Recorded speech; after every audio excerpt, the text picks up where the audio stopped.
আর ওই ঈদে শাকিব খানের ছবি থাকলে ঈদটা পরিপূর্ণতা পায়, হ্যাঁ, সিনেমা হলের মালিকদের কাছে, এবং জনগণও সেটা চায়। এবার ঈদে 3টা ছবি রিলিজ হচ্ছে, তাই না? বরবাদ, হ্যাঁ, বরবাদের জন্য তো সবাই রেডি। হ্যাঁ, দাগি দেখবেন না? দাগির টিজার কিন্তু ভালো, কিন্তু আরেকটা ভালো লাগছে কিন্তু আমার কাছে, পুষ্পা না জঙ্গলি। ভালো লাগছে, খুব ভালো লাগছে, গানটাও ভালো লাগছে। পুষ্পা না জঙ্গলি। আপনাদের শাকিব খান এই বাসায় আসছিল, হ্যাঁ, আমার বাসায় আসছে, কয়েকবারই আসছে, কিন্তু একবার শুটিং করছিল। ফুল অ্যান্ড ফাইনাল ছবিটা দেখছেন না আপনারা? এই ফুল অ্যান্ড ফাইনাল ছবিটাতে আমার বাসায় শুটিং হয়েছিল। এই যে এই রান্নাঘরে শুটিং করছিল, ওই যে চা বানাচ্ছিল শাকিব খান, আর এখানে এই যে ববি সহকারে। যাই হোক,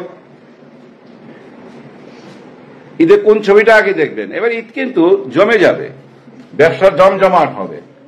তবে একটা দুঃখের ব্যাপার, আমি জানি না কেন এমন হচ্ছে, বেশ কিছু কথা শুনতেছি বরবাদ ছবি নিয়ে, যে এই ছবিটা কিভাবে টাকা গেল, ভারতে কিভাবে শুটিং হইল, বাংলাদেশে কেন শুটিং হইল না, এরকম অনেকগুলা কথা সামনে চলে আসছে।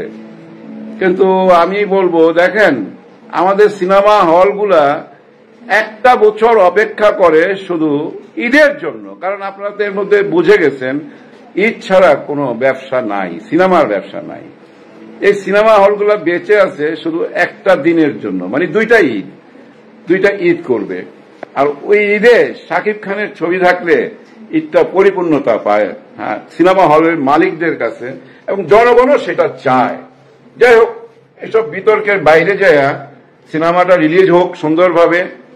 রিপোর্ট খুব ভালো। আমি যে ঝন্টু ভাই দেখলাম বলতেছিল একটা চ্যানেলে যে খুবই ভালো, ফুল অ্যাকশন মুভি, ভালো, সোজা কথা। কারণ ঝন্টু ভাই যখন বলছে ভালো, অবশ্যই ভালো। আর অ্যাকশন মুভি ঝন্টু ভাইয়ের কাছে ভালো লাগে।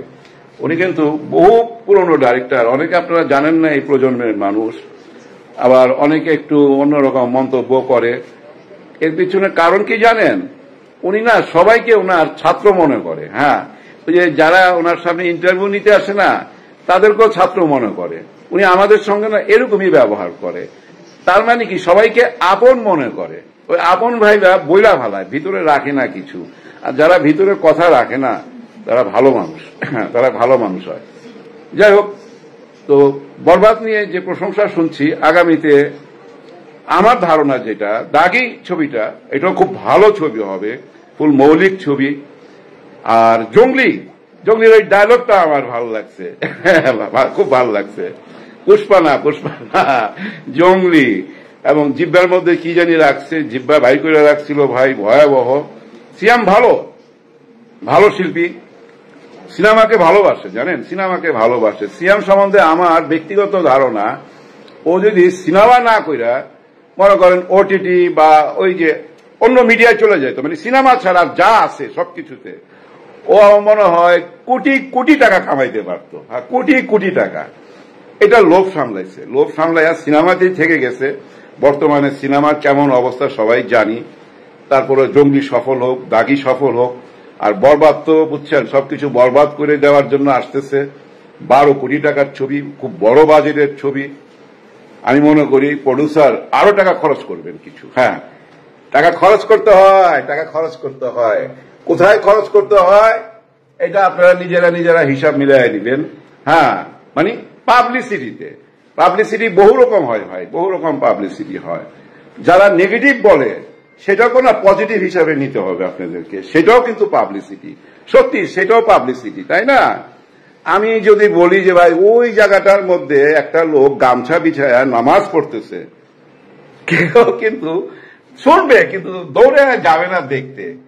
আর আমি যদি বলি ওই জায়গাটায় দেখে আসলাম এক পাগলি ইয়াং ডান্স করতেছে, অনেকেই দৌড়ে যায়। মানে খারাপ জিনিসটার প্রতি আকর্ষণ, নেগেটিভ জিনিসের প্রতি আকর্ষণ থাকে। আর নেগেটিভ পাবলিসিটিটাও বড় পাবলিসিটি। এই দুনিয়াতে সবই বুঝছেন তৈরি নেগেটিভ পজিটিভ দিয়ে। হ্যাঁ, একা বলতে কিচ্ছু নাই, জানেন, কিচ্ছু নাই। ওই যে দেখেন না, মোরগ, মুরগি, ছাগল, ছাগি, গরু, গাভী, জোড়া জোড়ায়, গাছের মধ্যেও কিন্তু জোড়া জোড়ায় সবকিছু। আপনি একটা ম্যাচের কাঠি নেন, ম্যাচের কাঠি নিয়ে ভাঙতে থাকেন, ভাঙতে থাকেন, ভাঙতে থাকেন, তারপরেও দেখবেন আরো ভাঙা যাবে, একা হবে না। আর যখন একা হয়ে যাবে, একদম আর দেখা যাবে না, তখন বাতাসে মিলে যাবে, তাই না, শূন্য হয়ে যাবে সেটা। যাই হোক, এই আমরা সব ছবির জন্যই, আমি ব্যক্তিগতভাবে আমি চাইবো সবগুলো ছবি ভালো যাক। হ্যাঁ, সবগুলো ছবি ভালো যাক। এতে হয় কি জানেন, প্রডিউসাররা না সাহস পায় ছবিতে টাকা লগ্নি করতে। এই যে দেখেন 12 কোটি টাকা খরচ করছেন উনি। উনি কিন্তু এমন না যে একজন পেশাদার প্রডিউসার, তা না, কিন্তু উনি বিদেশে থাকেন। এই যে অনেকে বলতেছে টাকা কিভাবে গেল, এই টাকা বাংলাদেশ থেকে গেছে কিনা আমার সন্দেহ। এই টাকা উনি যেখানে থাকেন, এই প্রডিউসার, ওনার নাম খুব সম্ভবত নাসরিন, হ্যাঁ নাসরিন ম্যাডাম, উনি বিদেশে থাকেন, বিদেশ থেকে টাকা নিছেন, নিশ্চয়ই ওনাদের কাছে সবকিছুই কাগজপত্র আছে। এগুলো নিয়ে বাগড়া বাজাইলে হবে কি জানেন, সিনেমার ক্ষতি হবে, সিনেমা হলের ক্ষতি হবে। সারা বছর বসে থাকে সবাই ছবির জন্য, তাই না?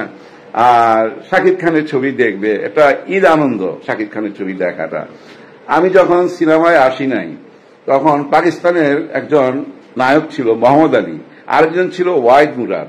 এদের ছবি যখন রিলিজ হইতো রে ভাই, এই মধুমিতা হলে, জানেন, ভিড়ের মধ্যে ধাক্কা ধাক্কি করে টিকিট নিতাম, ব্ল্যাকে টিকিট কাটতাম। আবার রাজ্জাক ভাই ছবি যদি রিলিজ হইতো, রাজ্জাক, আমি তখনও ফিল্মে আসি নাই, রাতের পর দিন ওয়াসিম নতুন নায়ক আসলো, body builder, mister Bangladesh, high high high high high ভাই, ওই ছবি দেখার জন্য পাগল হয়ে গেলাম। সুপার হিট ছবি, সুপার ডুপার হিট ছবি, নতুন নায়ক।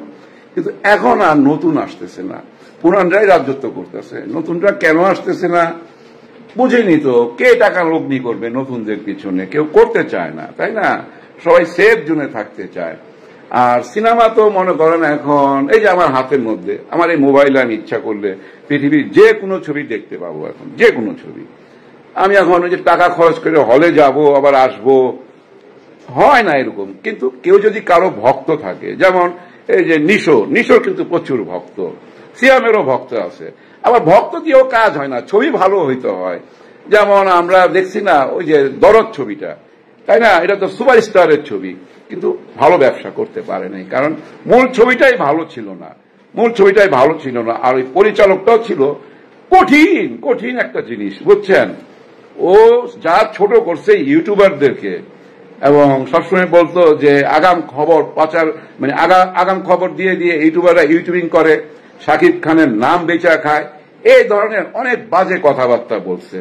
আমার সাথেও তার বিবাদ হয়েছে এটা নিয়ে, কিন্তু কেউ প্রতিবাদ করে নাই। মানে কেউ বলতে আমি বুঝাচ্ছি শাকিব খান কিন্তু তাকে ধমক দিতে পারতো যে এইসব ইউটিউবাররা আসি বলেই তো আমি আসি বেটা, তাই না? দেখেন ভারতের দিকে তাকান, আমাদের ওই যে তহিদ আফ্রিদিকে টিকিট দিয়া দাওয়াত করে নিয়ে গেছে, কেন? উনি ইউটিউবার। কে নিয়ে গেছে? আমাদের দেব নিয়ে গেছে, এবং ওখানে 5 স্টার হোটেলে রাখছে তার ছবি রিলিজের আগে। এবার না, আগের কথা বলতেছি। এবং আমি ভারতের সব নায়কদেরকেও দেখি, এবং আমি সালমান খানকেও দেখি, এবং শাহরুখ খানকেও আমি দেখছি। ওই যে একজন বিখ্যাত ইউটিউবার আছেন, তার ওইখানে গেছে তার ছবি প্রমোশনের জন্য। মূল্য দেয়, তাই না? ছোট হোক বড় হোক সবাইকে মূল্য দিতে হবে, তাই মূল্য দিতে হবে। এবং কেউ যদি মনে করে যে আমার বসের নাম বেচা, বা আমি যদি মনে করি আমার নাম বেচা, ওরা পেট চালায়, এটা তো খুব খারাপ জিনিস না। রিজিকের মালিক আল্লাহ, রিজিকের মালিক আল্লাহ, তাই না? এগুলো বলতে নাই। তো এগুলোতে ক্ষতি হয়। যাই হোক, সিনেমার ক্ষতি হোক এটা আমি চাইবো না। আমার সেই 75-এ আসা সিনেমাতে, তাই না, সিনেমার প্রতি অগাধ ভালোবাসা, ওই জন্য চাই সিনেমার ভালো হোক, অনেক ভালো হোক। আর বিদায় নিব এখন। আমি মাঝে মধ্যে সিনেমা নিয়ে কথা বলতে আসবো, আর আপনাদের এখানে যাদের কমেন্ট আছে এটা আমি এখন উত্তর দিতে পারছি না, কারণ চোখে প্রবলেম। তাই এখান থেকে আমার যেটা যেটা মনে হবে যে উত্তর দেওয়া উচিত, কারণ ওনার জানার যদি কারো আগ্রহ থাকে তাকে সেটা জানানো উচিত। আমি আগামীতে আবার যখন আসবো, 2-1 দিনের মধ্যে আবার আসবো, এই টাইমই আসবো আপনাদের সঙ্গে কথা বলতে, তখন এই উত্তরগুলা দেব। হ্যাঁ, আমি পরে নোট করে রাখবো কাগজে, পরে মুখস্থ করে পরে উত্তর দিব আপনাদের সঙ্গে। তো সবাই ভালো থাকবেন এবং বাংলা ছবির সাথে থাকবেন। সবাই ছবি দেখবেন এবং ওই যে নেগেটিভ সমালোচনা সেটাও করবেন, কিন্তু সেটা গ্রহণ করার মতো ক্ষমতা অর্জন করতে হবে। সবাই খারাপ ভাবে নিবেন না, বুঝছেন? ওই যে বললাম না, নেগেটিভ আর পজিটিভ এই দুটা জিনিস কিন্তু পৃথিবী তৈরি, এই অঙ্কেতেই। পৃথিবীতে একা বলতে কিছু নাই, কেউ নাই, পৃথিবী কোনো কিছু একা না। যেমন চাঁদ সূর্য দেখেন, সব জায়গায় জুটি পাবেন। যাই হোক, সবার জন্য সবাই দোয়া করবেন, আমার জন্য দোয়া করবেন, বাংলা সিনেমার সাথে থাকবেন। আল্লাহ হাফেজ। আমি কিন্তু কমেন্টগুলো পড়বো, পড়ে আবার যখন আসবো, কবে আসবো, হয়তো কালকেও আসতে পারি, তখন আবার এই কমেন্টগুলো পড়ে আপনাদের উত্তর দিব। সবাই না, কয়েকজনের।